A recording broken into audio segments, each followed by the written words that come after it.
Job 14 through 16. Mortals born of woman are a few days and full of trouble. They spring up like flowers and wither away. Like fleeting shadows, they do not endure. Do you fix your eyes on them? Will you bring them before you for judgment? Who can bring what is pure from the impure? No one. A person's days are determined. You have decreed the number of his months, and have set limits he cannot exceed. So look away from him, and let him alone, till he is put in his time like a hired laborer. At least there is hope for a tree. If it is cut down, it will sprout again, and its new shoots will not fail. Its roots may grow old in the ground, and its stump die in the soil. Yet, at the scent of water, it will bud and put forth shoots like a plant. But a man dies and is laid low. He breathes his last and is no more. As the water of a lake dries up, or a riverbed becomes parched and dry, so he lies down and does not rise, till the heavens are no more. People will not awake or be roused from their sleep. If only you would hide me in the grave and conceal me till your anger has passed. If only you would set me a time and then remember me. If someone dies, will they live again? All the days of my hard service, I will wait for my renewal to come. You will call, and I will answer you. You will long for the creature your hands have made. Surely then you will count my steps, but not keep track of my sin. My offenses will be sealed up in a bag. You will cover over my sin. But as a mountain erodes and crumbles, and as a rock is moved from its place, as water wears away stones, and torrents wash away the soil, so you destroy a person's hope. You overpower them once for all, and they are gone. You change their countenance and send them away. If their children are honored, they do not know it. If their offspring are brought low, they do not see it. They feel but the pain of their own bodies, and mourn only for themselves. 15. Then Eliphaz the Temanite replied, would a wise person answer with empty notions, or fill their belly with the hot east wind? Would they argue with useless words, with speeches that have no value? But you even undermine piety and hinder devotion to God. Your sin prompts your mouth. You adopt the tongue of the crafty. Your own mouth condemns you, not mine. Your own lips testify against you. Are you the first man ever born? Were you brought forth from the hills?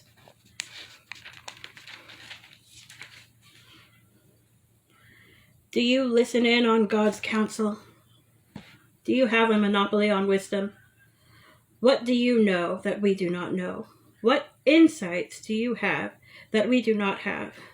The gray-haired and the aged are on our side, men even older than your father. Are God's consolations not enough for you? Words spoken gently to you? Why has your heart carried you away, and why do your eyes flash, so that you vent your rage against God and pour out such words from your mouth? What are mortals, that they could be pure, or those born of women, that they could be righteous? If God places no trust in his holy ones, if even the heavens are not pure in his eyes, how much less mortals who are vile and corrupt, who drink up evil like water? Listen to me, and I will explain to you. Let me tell you what I have seen, what the wise have declared, hiding nothing received from their ancestors, to whom alone the land was given, when no foreigners moved among them. All his days the wicked man suffers torment, the ruthless man, through all the years stored up for him. Terrifying sounds fill his ears. When all seems well, marauders attack him. He despairs of escaping the realm of darkness. He is marked for the sword. He wanders about for food like a vulture. He knows the day of darkness is at hand. Distress and anguish fill him with terror. Troubles overwhelm him like a king poised to attack, because he shakes his fist at God and vaunts himself against the Almighty, defiantly charging against him with a thick, strong shield.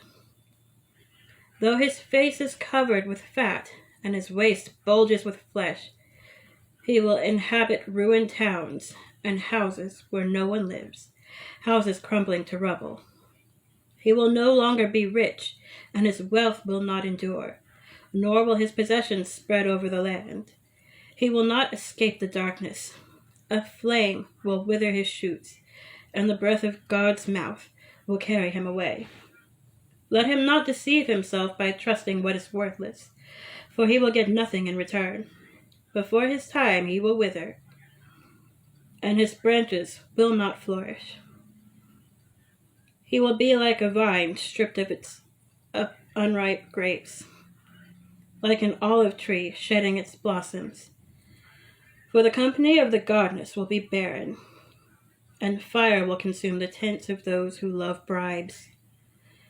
They conceive trouble and give birth to evil. Their womb fashions deceit. 16. Then Job replied, I have heard many things like these. You are miserable comforters, all of you. Will your long-winded speeches never end? What ails you, that you keep on arguing? I also could speak like you, if you were in my place. I could make fine speeches against you and shake my head at you, but my mouth would encourage you. Comfort from my lips would bring you relief. Yet if I speak, my pain is not relieved, and if I refrain, it does not go away. Surely, God, you have worn me out. You have devastated my entire household. You have shriveled me up, and it has become a witness. My gauntness rises up and testifies against me. God assails me and tears and tears me in his anger and gnashes his teeth at me. My opponent fastens on me piercing eyes. People open their mouths to jeer at me. They strike my cheeks in scorn and unite together against me. God has turned me over to the ungodly and thrown me into the clutches of the wicked. All was well with me, but he shattered me. He seized me by the neck and crushed me.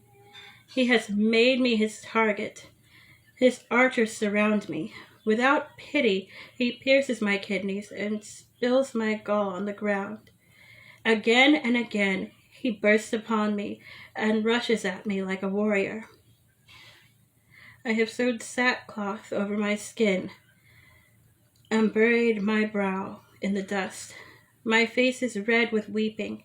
Dark shadows ring my eyes. Yet my hands have been free of violence, and my prayer is pure.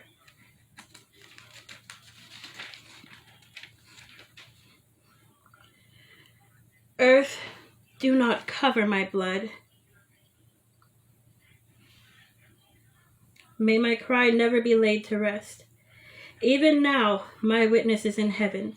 My advocate is on high. My intercessor is my friend. As my eyes pour out in tears to God on behalf of a man, he pleads with God as one pleads for a friend. Only a few years will pass before I take the path of no return.